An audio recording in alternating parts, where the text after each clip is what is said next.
I want to take this first opportunity to pass my condolences to the University of the Kenyatta University, the entire university, parents and friends of those who lost loved ones, and quick recovery of those in hospital. It's a very big blow. The weekend was very good. It's as members here have said, Easter weekend started. It's a convergence of Christian faith, Islamic faith also went to Ramadan. So it must have been a very prayerful weekend that gave us rain last night. I must say it's going to be very difficult for those of us who are coming from Trans Nzoia, near Trans Nzoia. I mean, West Pokot, as you know, is actually the next county to Trans Nzoia, and West Pokot shares almost the same Kapenguria area. It's an Arabo area that's like Trans Nzoia. So people will suffer quite a bit if they don't get the right fertilizer. And I think one of the things that we should pride ourselves in is that Kenyans actually can take care of themselves if the government can just support them properly. Kenyans can grow and raise crops, raise food, cash crops, but we just must support them with the proper things.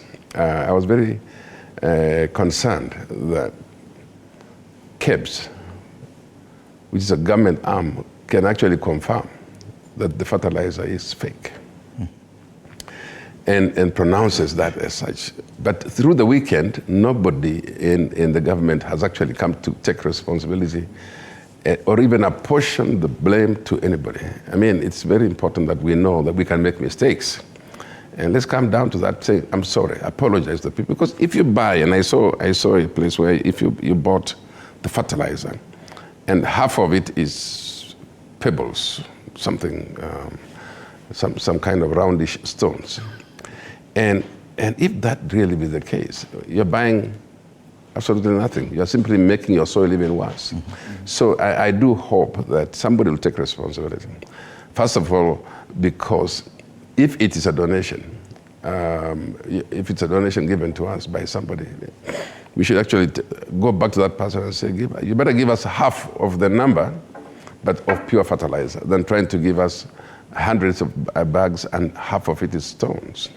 But secondly, if we are buying it and spending public funds, I mean, there's a time to take responsibility. The people are serious on farming. That's their livelihood. And they support the economy of this country. In fact, what we are getting, agriculture is the backbone of the economy of Kenya. We need to have these people supported. So yeah, I agree with you. But generally, I think we need to have a situation, to discuss a situation where leaders can be vulnerable, can actually say we made a mistake here. And that, I know that's not going to be easy.